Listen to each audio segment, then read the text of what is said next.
Hello everyone and welcome back to Kerbal Space Program New Sunrise. Today we have some interesting business, but there's also perhaps more importantly, there is going to be a bit of a minor update kind of video going out today as well, which you should really check out because it contains a poll that I need for continuing this series, as well as some information and some voting requirements, or at least some information requirements for Insomnia later this month. It's also known as Minecraft Expo UK or whatever. So that's something you should really check out.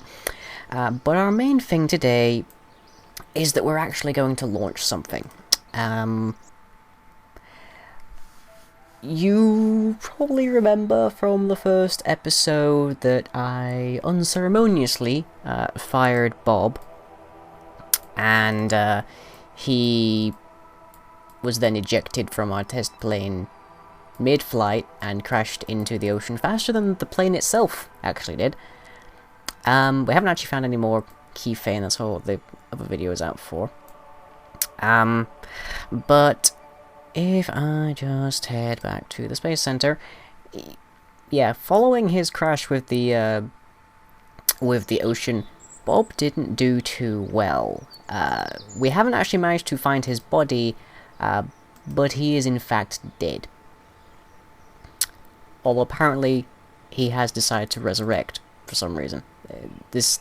I've been fiddling around with the data because between 1 and 2 we had to upgrade to the new version, so Bob wasn't actually dead. So we've got Bob Kerman 1, his son I'm going with, and himself, who is apparently alive but should be dead. But as a consequence of Bob's death, yeah, the public and the Space Center's backers weren't particularly happy with how I was running the business, so to speak. So there was an investigation and a huge online fallout. Kerbals, by the way, are complete idiots, but they're very, very inventive with their curse words when they're on the internet. It's very strange. I think the level of anonymity that their names afford them kind of helps there. But yeah, there was an investigation, and I kind of need to be making some progress, which is why I'm working on the keyfane, and I kind of need to do some PR stunts to make them think that I'm not the incarnation of Satan. Well, Satan, Kerman, whatever you want to call him. To that end, we are actually launching a rocket today. Oh, and yes, I changed the mission flag to better represent the series, so it's now New Sunrise NS. And if I go to the vehicle assembly building, I can show what's happened. I installed another mod, that's my third one so far, I believe, which is the sub-assembly mod. Which, if I open random ship, here we go. You see it says load sub there. It may basically I can take parts of ships and then save them, so that I can then pull them out and go for any I can make standardized parts, is what I'm getting here. This is the sub-assembly mod, and it's readily down available. Some of you asked if I would do a tutorial. Probably not, because they're very simple. You basically just something not be touchable. No, then let's drop that there for a moment. The way that you do it is that you download the mod. It usually comes in a zip file, and inside there is some folders like game data, plugins, parts, that kind of thing. And wherever you put Kerbal Space Program when you installed it, you go in there and there's the same files plus the actual game data. And all you really usually do is just copy it over, and it works perfectly fine out of the box. So with that in mind, I developed all of that, and that we're in a bit of trouble.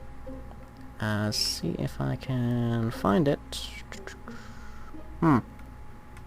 Interesting, it appears to have vanished. That's fine, we can just build it ourselves then, because we happen to have the sub-piece in here, which is Space Burial. Now this is a satellite, as you can see, and basically this particular satellite is mostly an effort by me to have people not yelling at me a bit more often. Let's see, structural I want, because I need a decoupler. That one's probably too large, but I'll take it. There we go.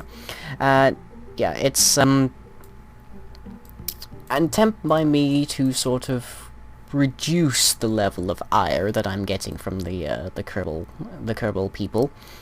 So it's got a bunch of sensors on it. It's got the probe core, so I can actually control the thing. It's got the keyframe sensor, so we can actually use it for something productive.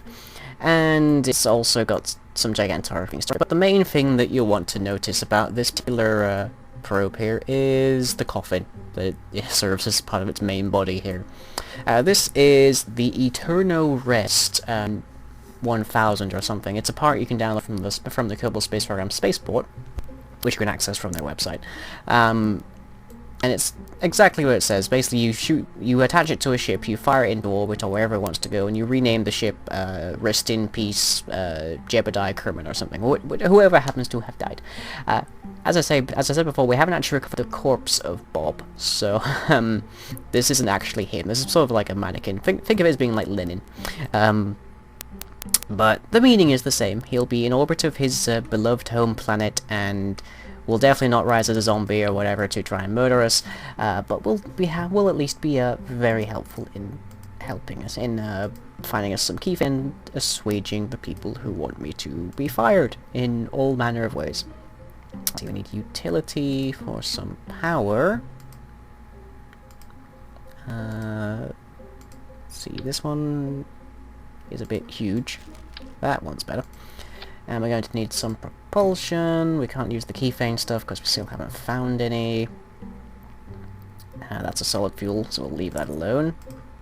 That's a fuel tank, but it's kind of small. Let's go with the jumbo. There we go. One interesting thing I found out, the nose cones and stuff, you get an aerodynamic.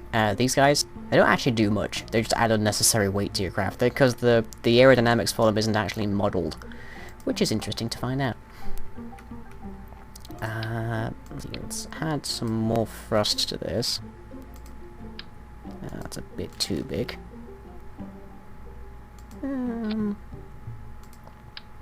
That might do. So let's add an engine to the bottom of that. Let's see, the atomic is a bit long and also kind of low on its propulsion. That's perfect, and fortunately we can do that. But one thing I did learn in testing here is that we need to have a separator, because otherwise it just sort of tries to grab all the fuel out, which is kind of a pain. And we need another engine, and a couple of boosters would be nice. Let's set that on to double. Go there. Actually, let's see if we can get this on the side properly. Close enough. And let's add a couple of support struts so that we're not taking off completely from standing. There we go. Okay, so that is what we will use for our brand new Bob burial kit. Let's just call that. Sorry, Bob. Okay, save that. And now we also could do with tinkering with these, because these are what control all of the rockets and stuff. So for example, right now down here it has our main engine, but we don't want that triggering until after the loss of these. And then we've also got our decoupler here, which is right up there, and we definitely don't want that triggering until after everything else running. And then our last piece that we need to worry about is the decoupler here, which is that middle one. So let's drag those two down. Yep, so that's all the sequence we need. So what happens according to these sequences is, first these decouple, and then our two fuel boosters kick in, taking us up to a meager altitude, and then we get rid of them, although those aren't actually detachable. That's a problem. So let's get some decouplers. Let's plunk them about there, and then we plunk these onto those. Like that. There we go. And now we can trigger those when we are triggering that. So let's shift those up. Good. So now that those will fall off and go hopefully down to the ground, because I don't want to be triggering Kessler syndrome for this. And then our main engine will speed us away, so that'll be quite handy. Very good. And then once we get into the actual the orbital kind of area, we can drop that one and then trigger this, so we can actually start moving around to an orbit. Good. Now worth noting is this doesn't actually have any RCS on it just yet. That's the next thing we need to add. Now let me just save this. Save on, save early, save often. Let's see, we need fuel tank for the RCS. This one's fairly big. Reliable, but big. Okay, so let's grab that one. Okay, let's take that. Plug it there. Attach that there. And let's put some thrusters. The thruster blocks are particularly good for this. Make sure we don't attach her, because that's where our rocket is. Oh, why does it want to go there? There we go. Okay, these are pretty damn light. They're 0.05 kilograms, so we can just stick them as much and as often as we like. Oh, they are a little bit on the side of being fiddly. Okay, so we shouldn't have much in the way of turning ability right now. But let's just take a look at what we've got. We should have plenty of delta V to get us into orbit there. That's fantastic. Okay, to get into orbit you basically need about 4,000 or so. We've got quite a bit there. So, what else could we possibly need? I think that is about everything, and we don't have a human crew here. But I will take a look at the action groups. So, do we have any? Yes, we have some carried over from the actual satellite, which is good. Now, what I'm hoping to do is... this satellite separates from our main body here, so I'm hoping that I can use the RCS thrusters to then shunt that into a decaying orbit, if not onto the ground itself. But for that, as I have just remembered, we're going to need some solar panels, because this has a battery, but that's not going to last very long. So, let us give it... Let's just give it some regular old photovoltaics. Those should do it well enough. There we go. Okay. So, save that. And... launch. Let's see if we can get a fitting tribute to Bob in the air. Well, maybe not a fitting tribute, because a fitting tribute to Bob would crash, wouldn't it? But my Kerbals crashed. Oh well. Back in a moment. Okay, everyone, so let's see if we can actually manage to get Bob, or pseudo-Bob, or fake, or whatever Bob, into orbit here. Let's engage our SAS so that we stay fairly straight. Check our orbital here so that we can check everything out. So here we have a bunch of very useful details, some of which are fluctuating wildly just by virtue of the fact that the planet is spinning. And, begin. And, oh boy, that can't be the best of signs, is it? Looks like we're a little on the heavy side of it. But we are staying fairly stable. At least. Oh boy. And we will pick up, altitude a lot faster the higher up we go as the atmosphere gets thinner. But here is hoping that we get up faster than this, because we've only just hit 400 meters. Eek. Okay, just waiting on that solid fuel to burn out, which should not take very long now. Detach. Here goes our main engine. And you can see our meters per second here is going up a lot faster, which is very good. Now the SAS again is just for like in atmosphere. It's right now since we don't even have any winglets, it's just the internal gyroscopes. But we'll hit the RCS when we get out of the atmosphere. And I can just see that liquid fuel away so quickly, and it's very unhappy for me because I really prefer to use the jet engines in atmosphere. They're so much more fuel efficient. Okay, now I would hit the warps up here, but it kind of worries me that the ships tend to...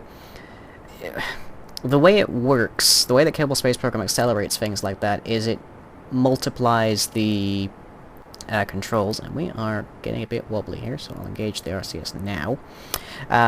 The way that it works is it multiplies inside the physics equation, so everything moves faster and such. But that also alters the stresses on the parts, so that things start shaking apart if they don't explode, like, outright. And how are we doing? Our apoapsis is at 12 climbing, so that's good. We are exiting the atmosphere now, we're exiting the main body of the atmosphere. I know one of the parts of the atmosphere is called the troposphere, but I don't actually know the full names of all of them, nor their relations. So apologies for anyone who's curious about that. Okay, and it's rising a lot faster now, because the air's getting thinner, so we're pushing up faster, and our velocity is increasing by quite a ways. Okay, so we need this to be at about 100. It looks like we're going to have plenty of fuel to get there. Now, the one slight problem we do have is that there isn't any RCS thrusters on this main Jumbotron tank, so it's going to be a bit of a pig to rotate, but we shall see. Assuming that it still has any fuel by the time we get there, anyway. But this is sort of how most of my launches go. I'm just staring very carefully at numbers, and being very careful not to hit any keys accidentally. Oh, and we can now shut off our engines because we've passed the point that we want to be at, so let us add a maneuver node and stretch that out until we get an orbit on the other side of the planet. Whoop, which is apparently quite a ways. Come on, come back. Whoop, apparently I'm sending him to the moon. Jeez. There it is, sort of. Nope, I'll pull the other one. Okay, definitely bring you in a lot closer. Okay, that needs to be up a lot more. But let's rotate. We're moving at normal speed, so our time to apoapsis is over a minute right now. So we do have plenty of time, really, to figure this out. Okay, so that's 119, and that's over 1,000. No, no, no, no. Okay, that's 359. Yeah, just tweaking this. These don't actually trigger automatically, is the most annoying thing, I think, but once we have them pinned down, we just need to point our ship in the right direction. Okay, I think that'll do. So, let us attempt to orient ourselves appropriately. Yep, we can see the marker over there, it's the blue dot. And we just have a little bit of our solid fuel, which is good. So let's, come on, continue to move. Once we're there, so this thing turns a bit like a pig. There we go, there we go. Perfect, okay. And now we have T minus 26 seconds to actually make it there, and our burn is estimated to be 1 minute, exactly, but we need to get 2066.5 meters per second of our delta V off, which most likely does not exist inside of that one tank, so this is going to be interesting. And if we have some spare fuel by the end of this, then maybe we'll actually put Bob in a more favourable orbit for us. Okay, 2 seconds, beginning burn. Okay. And there is our delta V draining out. If we go to vessel, we can see the delta V we have also. Stage 1 still has a lot in it, stage 2 is working on it. We're actually getting quite a bit out of that one tank. That was about half of it gone so far.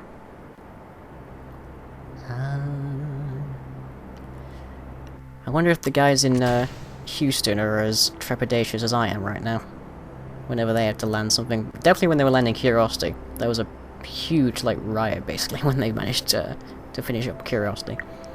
Okay, that liquid fuel is running out quickly, but our delta V on the vessel display says we've got plenty. So I'm not particularly worried there. Now we can use whatever's left to fine-tune our orbit. And there we go, we're done. Okay, so let's delete this so we can see clearly now. Okay, we have an orbit. That's fantastic. So, we kind of want to rein it in a bit over here. So let's see if we can add a maneuver for that. Okay, that's at 166, 140, 117. Yeah, we'll go with that. So where we need to point this time? We can maneuver a lot more readily now that we've got rid of that huge bulky tank. And we do still have electrical charge, which is good. I'm going to open up the main... Apparently this has only got those for one of them. Well, that's fine. I can just do it here.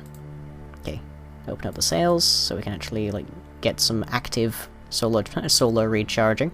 Not a big problem because that's why we got those there. And we've got 2 minutes before we actually have to burn, but we don't have to worry too much about wobbling in space, so we'll just accelerate to that. Yeah, it's 117.7 delta V, which is about a quarter of what we have, but we shouldn't have to worry about that too much. Okay, 20, 10, 4, 3, 2, 1. And done. So, yeah, that is a much cleaner orbit. Very circular, very good. So where's that node? Just delete that so it's not cluttering up our view. Okay. So, now that we have Bob in position, where he's hopefully not going to collide with anyone else, we can separate here. So I shall decouple. Okay, so there goes Bob's satellite.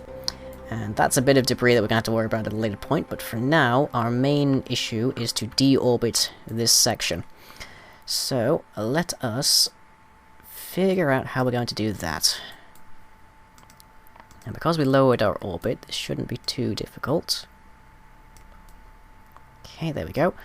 And let's move this around. It's a circular orbit, so we don't need to worry too much about where it happens, as long as it happens. Okay, so turn to face properly, T-minus 24 seconds, and it has 138 delta V to burn. I don't actually know how much this thing has now because the engineering parts were all on the satellite. Okay, burning. Ah, plenty. Okay, so now this should crash. Yep, in fact I can pull it up a bit. Just get it to crash as soon as we can. Okay, and now we're out of our liquid fuel stage, but one thing that I have picked up is if we switch to the docking, keep an eye on the thrusters here. Yeah, see, I can now control them like that, so I can actually use the RCS as a form of propulsion, which is pretty damn good if I do say so myself. Now it's traveling very quickly, and if I switch back to the map mode, to the map view, it will do absolutely nothing for me. It will turn off immediately there, because I can't... It's basically the same as the rotation controls, you can't rotate from the map. Which is a bit of an annoyance, but we shall persevere, hopefully. So we're just going to use our monopropellant here, which is bleeding away quite quickly from our tank, to bleed off as much of our orbit as we can.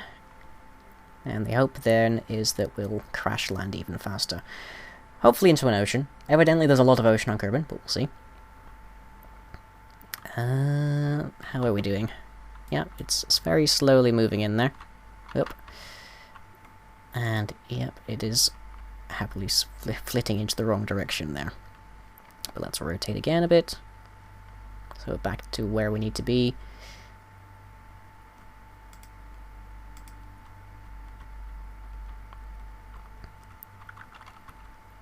And return to burn. Whoop. Or you would if I wasn't a derp.